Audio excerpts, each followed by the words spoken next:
Okay,အားလုံးမင်္ဂလာပါကျွန်တော်ဒီနေ့ကတော့အပြင်းပြေပါဗျာ exam နဲ့ပတ်သက်ပြီးတော့ကျွန်တော်သင်ချာ simultaneous equation linear equation လေးတစ်ကြောင်းတွက်ပြနော်အတိပိဒါလူတွေလည်းရှိကောင်းရှိပါလိမ့်မယ်အဲ့တော့ကျွန်တော် channel လေးကတော့ဆရာကြီးတွေအတွက်မဟုတ်ပါဘူးနော်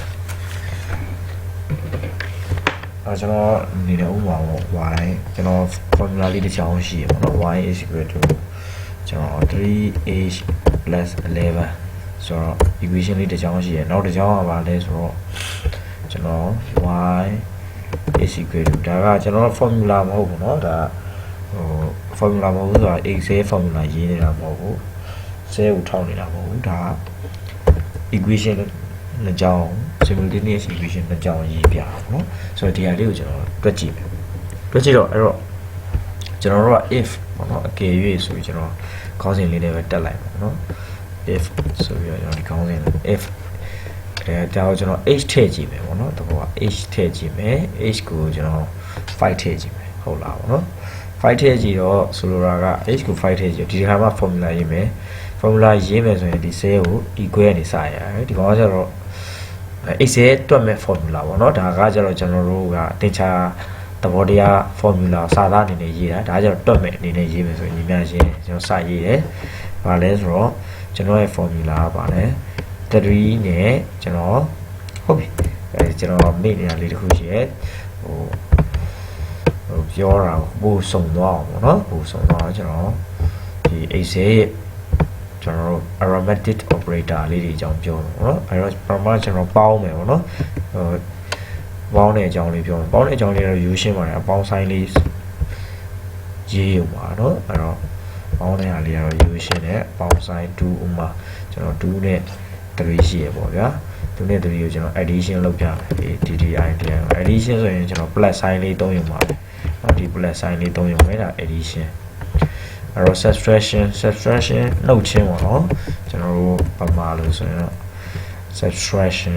STRAU subtraction တော့ပေါင်းမှားနေပြီလားမလဲ subtraction ဒီက ACPR subtraction နှုတ်ချင်း subtract ပေါ့နော် subtract နှုတ်ချင်းကတော့ကျွန်တော်ကလည်းအနှုတ်လေးကိုသုံးမယ် okay multiply MULTIP multiply လို့ပြောရေးမယ်နော် multiply ကြတယ် asterisk ဆိုရယ် star sign လေးသုံးရမယ်ပေါ့နော်ဟုတ်ပြီ division အဲ့မှာကျွန်တော်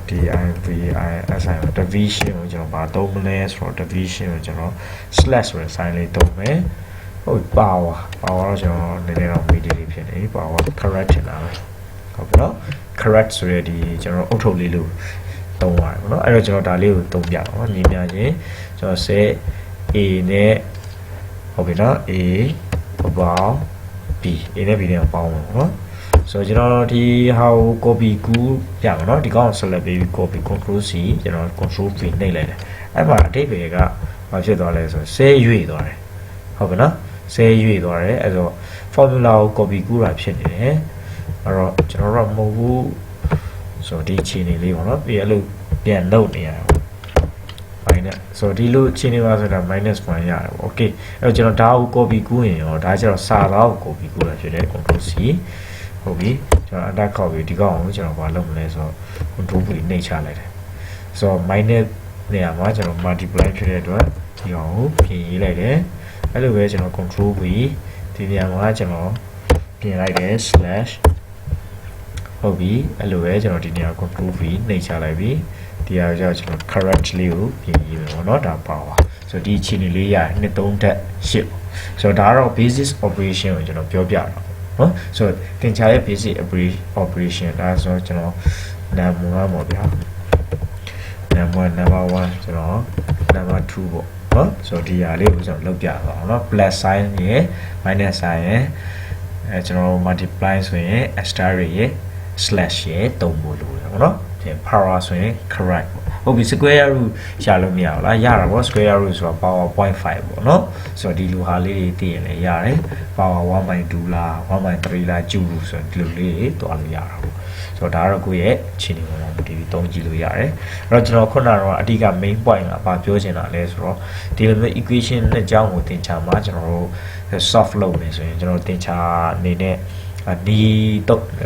အပိုင်းနှစ်ပိုင်းလို့ပဲပြောလို့ရတာပေါ့နော်ဒီလို linear equation လေးကိုဆိုတော့ algebraic နဲ့တွက်မလား graphic နဲ့တွက်မလား graphical နဲ့တွက်မလား algebraic နဲ့တွက်မယ်ဆိုရင်ကျွန်တော်နှစ်ခုပြန်တွက်လို့ရတယ်ဆိုတော့နှစ်ခုဆိုတာဟိုပေါ့ method နှစ်ခုရောတော့ရတာပါเนาะ eliminate ဆိုပြီးတော့ကျွန်တော် y ကိုဖျောက်ပလိုက်တဲ့နည်းရှိမယ်ဒါမှမဟုတ် h ကိုဖျောက်ပလိုက်တဲ့နည်းရှိမယ်ပြီးရင်ပြန်ပြီးတော့ substitute လုပ်ပေးတဲ့နည်းရှိတယ်ပေါ့เนาะဆိုတော့ဒါကတော့ဟို elimination လုပ်တဲ့နည်းရယ် substitute လုပ်တဲ့နည်းရယ်ဆိုပြီးတော့algebra မှာနှမျိုးရှိပြီးတော့ကျွန်တော် graphic မှာဆိုတော့ graphical method မှာတစ်မျိုးသုံးမျိုးတွက်လို့ရအောင်ဆိုတော့ဒီမှာတော့ကျွန်တော်နောက်ဒီ excel နဲ့ဘယ်လိုတွက်မလဲပေါ့နော်တကယ်လို့အဲ့တော့ excel နဲ့တွက်ဖို့အတွက်ဆိုကျွန်တော် formula လေးရေးပေးဖို့လိုတာပေါ့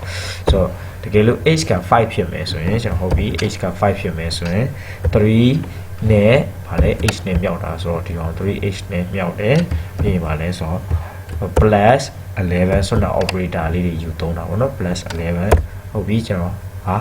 26ဟုတ်ရလားဟုတ်ချင်လည်းဟုတ်ပါပါဗျာအဲ့တော့ညီမကြီးဆိုတော့ minus okay ခွေးစား minus 2နဲ့ဘာနဲ့မြောက်မလဲဆို minus 2နဲ့ကျွန်တော် h နဲ့မြောက်မယ်ဟုတ်ပြီ minus 2နဲ့ h နဲ့မြောက်ပြီးတော့ကျွန်တော် plus 4ဟုတ်ပြီနော်အဲ့တော့ကျွန်တော်တို့က difference ယူကြည့်မယ်ပေါ့ညီမကြီးဟုတ်ပြီ y minus y ဒီကောင် difference ဒီအချိန်လေးရတယ်32ဟုတ်ပြီအဲ့တော့မှကျွန်တော်က data ကိုသွားမယ်ကျွန်တော်က what if analysis ကိုကျွန်တော်ဝင်မယ်ပြီး goals ကိုကျွန်တော်ရွေးမယ် goals ကဒီ cell ကိုကျွန်တော်ဗာလဲဆို0ရအောင်လုပ်မယ်0ရမယ်ဘိုင်ချင်းကြီးဘယ်ကောင်ချင်းမှလဲဆို h ကိုချိန်မယ်ဒီ h ကိုချိန်မယ် okay နှိပ်ချလိုက်မယ်ကျွန်တော်ဒီချိန်နေမှာရမယ်ပေါ့ကျွန်တော်point နေတော့ထွက်နေတယ်ကျွန်တော် equation နဲ့လွယ်လို့နေပါတော့ဆိုတော့ကျွန်တော် point နေထွက်တယ်ဆိုတော့h က 1.4 ဖြစ်ပြီး y က 6.8 ဖြစ်တယ်ဆိုရင်ကျွန်တော် formula ဒီအဖြေကိုရမယ်ပေါ့နော်ဆိုတော့ဒီ equation နဲ့ကြောင်းရှင်းလိုက်ရင်ဒီအဖြေရမယ်အဲ့တော့ကျွန်တော်နည်းနည်းလေးကျွန်တော် minus ပြင်လိုက်မယ်ဗျာminus ပြင်လိုက်မယ်နည်းနည်းကြည့်ကောင်းတဲ့အဖြေလေးရအောင်ဆိုတော့ကျွန်တော်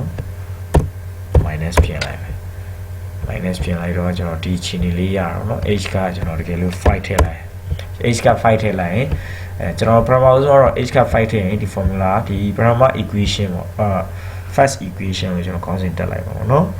first equation အတွက်ကဒါရတယ် second equation အတွက်ကဒါရတယ်ပေါ့နော်ကျွန်တော် 2and d လို့ရေးတယ်နော် 2and d eq လို့ရေးလိုက် second equation အဲ့တော့အဲ့ equation တွေကျွန်တော်ဘာရလဲဆိုတော့ value တစ်ခု result ရတယ်ပေါ့နော် i.e. sult result ပေါ့နော် result တစ်ခုရတယ်အဲ့တော့အဖြေတစ်ခုရတယ်အဲ့ဒီအဖြေကိုကျွန်တော်ဒါဆိုတော့ equation ဒီ result တွေကျွန်တော်ဟိုပြောခေါင်းစဉ်လေးတက်လိုက်ပါဗျာခေါင်းစဉ်လေး highlight လေးလုပ်ပေးရစီအဲ့တော့ highlight လေးကျွန်တော်လုပ်လိုက်မယ် okay